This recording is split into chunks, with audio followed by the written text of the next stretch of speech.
Creating a veg garden from absolutely nothing to all of this in only 12 weeks?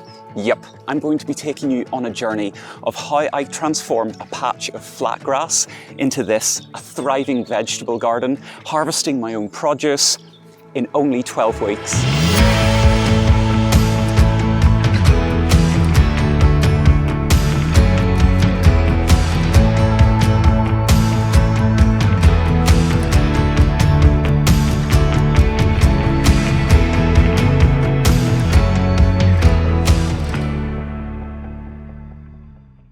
Hey everyone, how's it going? And welcome back to a really soft, wet spring day.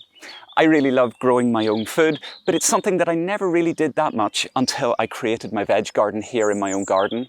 And it took surprisingly little time to make it a reality. So today I thought I'd show you how I took a plain patch of grass in my garden and turned it into a super veg garden in little more than 12 weeks. And to show you that you can do the same. The first step in creating any veg garden is to pick your site, and in my case that had pretty much already been done for me behind this hedge. When I first saw it, the space just shouted, "Make me a veg garden!" Come on, let's step back a couple of years and I'll show you exactly what I mean. When it comes to this area, I really am pretty blessed with what I've got here. I think it's going to be perfect for a vegetable garden.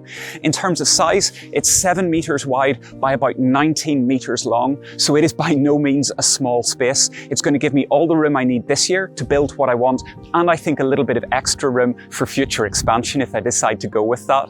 When it comes to aspect and orientation, this runs due north-south or south-north, depending on what way you look at it. This is south-facing, so it's going to get plenty of sun all the way through the day. And the ground itself is really pretty flat and level, so I'm hoping it's going to make it nice and easy when it comes to getting the raised beds put into place. And then to get into the space, there are 3 different ways that you can get in. Here, down by the polytunnel. Here, which is a gap in the beech hedge about 2/3 of the way along the vegetable garden plot. This is the way I pretty much always come and go.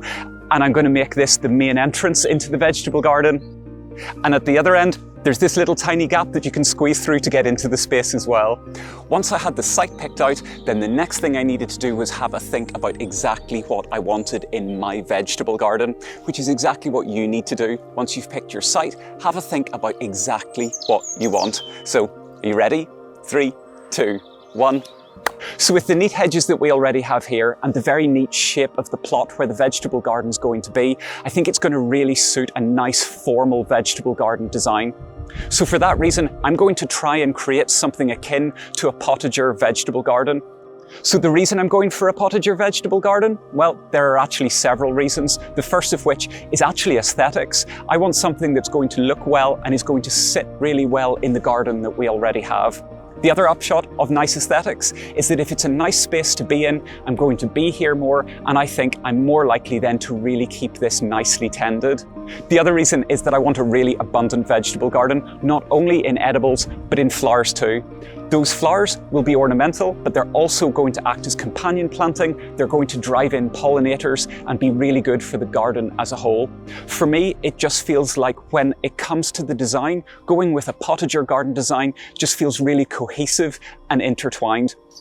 Okay, so there's one part of the project that I got done, I have to confess, I got done during the winter before I started into making the veg garden itself, because the whole garden and myself personally needed it, and that is opening up the garden to let in so much more light and air.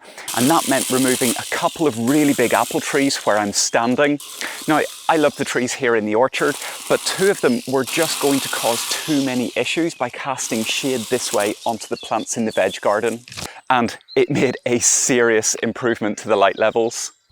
Okay, so I know at the end of the other day, once I got rid of the pear tree, I was like, wow, it's made such a difference. But I'm sorry, I'm going to have to say it again. Wow, it's made an even bigger difference getting rid of the apple tree. And thankfully, it's something I'm really happy about. I was worried that getting rid of these 2 trees was going to change the character of this area for the worse, and it hasn't. It's changed it for the better. This area now is so much more open and airy. It's going to let in so much more light, and this is a really good, really large step towards creating the vegetable garden that I want. But I wasn't going to stop there. Oh no. So most of the garden is surrounded by these really massive Leyland cypresses. And when I say big, I mean big. Like really, really big. But despite all of the shelter and privacy that they give, they also cast a huge amount of shade. In the summer, most of the back garden is quite shady once it hits the afternoon, and particularly in the winter, the garden is shaded for pretty much all of the day.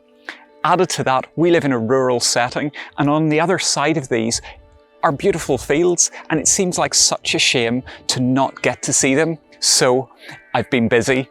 Have a look this way.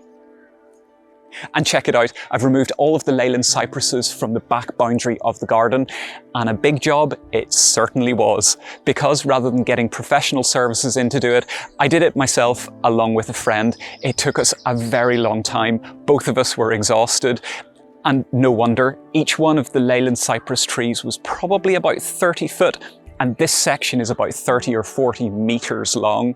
But what a difference it's made.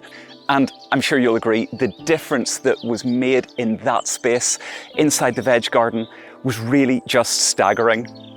And you can see it really has just made the most massive difference. The final change I made was with this little hedge at the back, or at least it wasn't little before I cut it down. I've taken more than half of the height out of it.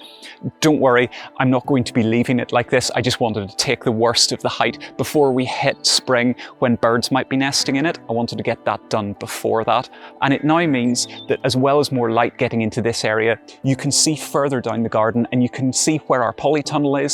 So down this side of the garden, we basically have the veg garden area, the polytunnel, and then at the back, what I call the processing plant, which is where we put all of our messy garden waste so that we can deal with it another time. It's been an absolutely massive amount of work to get through during the winter. And although I haven't got the vegetable garden built yet, what I have done is I've laid the foundations for what I think will be a successful vegetable garden. So now that all of that really big, heavy work is done, now I can start to focus on the nice stuff, building the raised beds and actually turning this into the vegetable garden.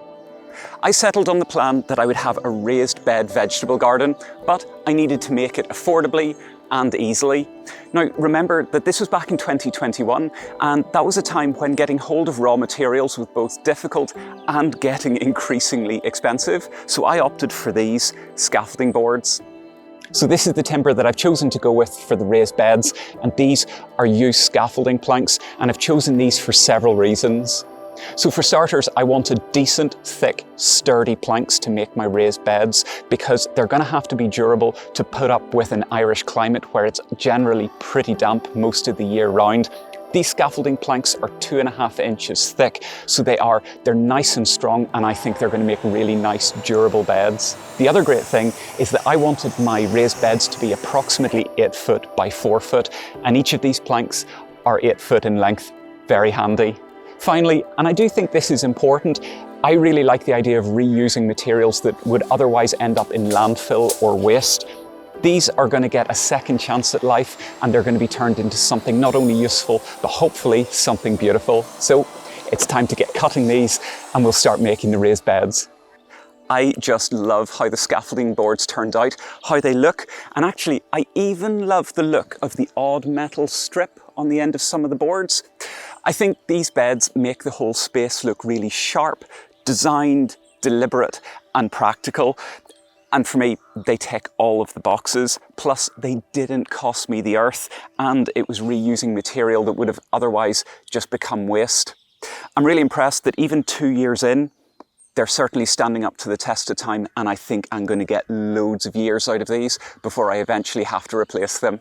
Each of the beds here are filled with topsoil, and as much as everything looks really kind of settled and mature now, it was a serious job to get all of these filled. 12 tons of topsoil.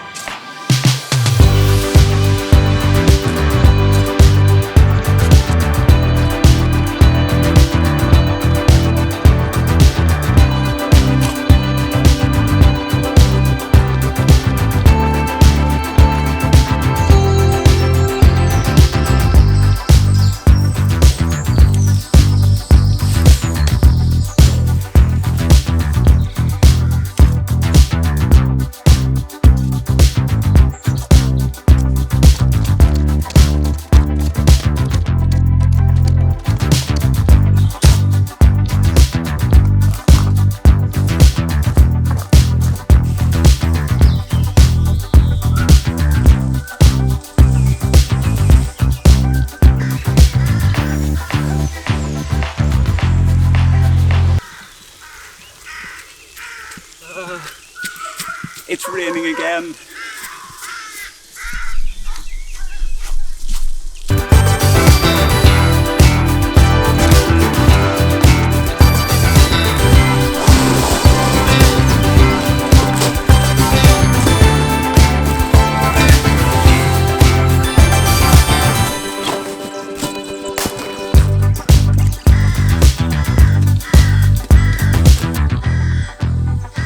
And now it's this, a productive space that I love being in. A space that even in the winter, when not that much is happening, I can still come out and pick lovely things to eat. Just some little harvests to give me a bit of happiness and nice food through the cold winter and early spring months. While the veg garden was being made, I'd been working away in the background, sowing all kinds of seeds, bringing on baby plants, bringing on seedlings, so that I could get them all planted out just as soon as possible. But as well as everything that I worked on in the background, as soon as that last wheelbarrow of soil was shifted, I got my potatoes planted.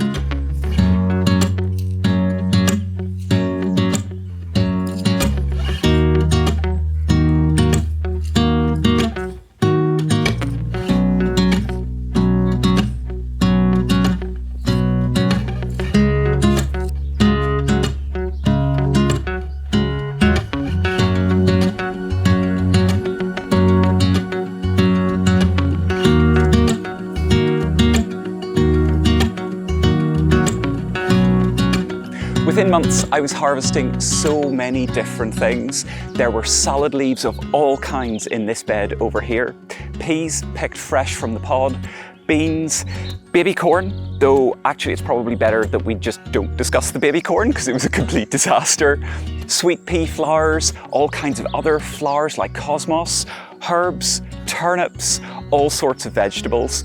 And I think that's one thing that I really want to encourage you with, which is once you've got your beds made or whatever you're going to grow your vegetables in, rest assured that you're going to get crops and harvests so quickly.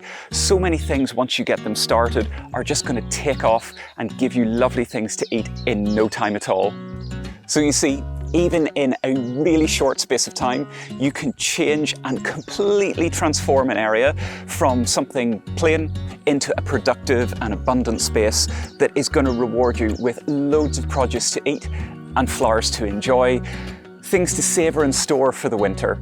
So if you're thinking of trying it, trust me, go for it and give it a go. And if at the moment you're trying to think about some great things to sow or grow, check out this video for the things that I think are the things to sow and grow right now for brilliant harvests in your own garden. And until next time, see you later.